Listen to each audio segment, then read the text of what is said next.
Bonjour tout le monde, Marie-Claude Banville. Aujourd'hui, on est à Gatineau. On est venu rencontrer Marie-France. Marie-France, une femme de cœur, une femme exceptionnelle. J'ai hâte de vous la faire découvrir. Et elle nous parle de sa situation, de sa vie avec son garçon André, qui a aujourd'hui 25 ans et qui souffre de spina bifida sévère. Voici leur histoire touchante.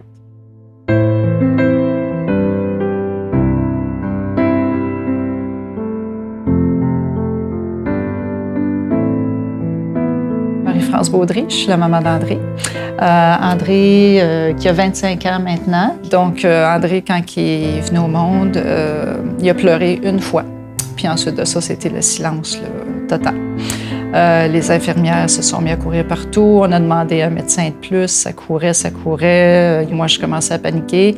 Je demandais est-ce que mon bébé est correct? Puis là, finalement, le médecin il a dit le bébé a un spina bifida, mais c'est pas grave, c'est correct. Fait que là, finalement, les infirmières sont venues me voir avec André, enveloppé. Puis André était en détresse respiratoire. Là, il le stabilisait.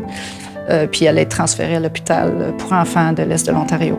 Puis on m'a dit, on n'est même pas sûr s'il va se rendre à Ottawa. Là. Vraiment, carrément, c'était ça. Là. Puis là, c'est ça. Les spécialistes ils ont fait passer des tests à l'hôpital pour enfants. Et puis, ce qui est ressorti de ça, spina bifida, myéloméningocèle. Et puis, le plus difficile, le plus compliqué, c'était les malformations cardiaques. Plusieurs malformations cardiaques majeures, complexes. Et puis là, le diagnostic des médecins, c'était cet enfant-là ne peut pas survivre. Donc, ils ne voulaient même pas le traiter. Donc, il était sous respirateur. Et puis là, on m'a donné le choix.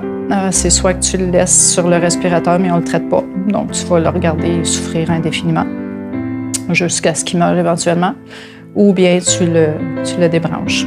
Mais c'est ça. On n'avait pas vraiment le choix, dans le fond. Là, les médecins ne voulaient pas le traiter, donc on l'a fait débrancher.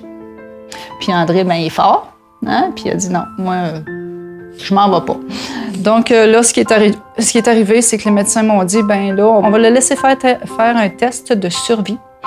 Pendant une semaine, on va le regarder aller. S'il survit toute la semaine, on va le traiter. Donc, pendant une semaine, on l'a regardé aller. Moi, j'étais toujours là, évidemment. Et puis, il a renforcé. Puis, au bout d'une semaine, c'est ça. Les médecins n'ont pas eu le choix que de le traiter. Et puis, après ça, au bout d'un mois, André était assez bien que j'ai pu le sortir de l'hôpital. Et puis là, c'était de le renforcer pour qu'il puisse se rendre à une opération cardiaque pour corriger les malformations de son cœur. Donc, une première opération cardiaque majeure, là. Et puis, au fil des années, il y a eu d'autres opérations reliées au spina bifida et puis 2 autres opérations à cœur ouvert aussi, parce qu'avec le temps, il y a un conduit qui se calcifie à l'intérieur de son cœur qu'il faut toujours changer. Avec le spina bifida, lui, sa lésion, les nerfs qui sont touchés, c'est toutes les fonctions qui nous permettent d'éliminer. Donc, il faut vider sa vessie par cathéter aux 4 heures.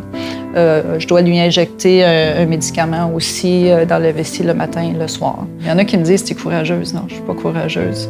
J'aime mon fils. Comme toutes les mères aiment leur enfant, je pense. Puis j'ai une grande fille aussi, là, qui n'est pas ici, là, mais qui a 31 ans aujourd'hui, puis que j'adore aussi. Moi, je rêve de créer un foyer de répit. Donc, j'espère de pouvoir y installer André. Donc, c'est mon prochain défi. Qui est un gros défi, mais je veux vraiment le réaliser parce que je veux installer André là, puis je veux que d'autres familles en profitent aussi. Puis moi, c'est ça, c'est que ma question à tous les jours, je me lève avec ça, puis je me couche avec ça, c'est qu'est-ce qui arrive si moi je suis plus là. Je voudrais pas qu'André se retrouve en famille d'accueil ou en CHSLD, ça n'a pas de sens, là. Ce que je demande à la vie à tous les jours, c'est que je vais être en vie puis je vais être en santé.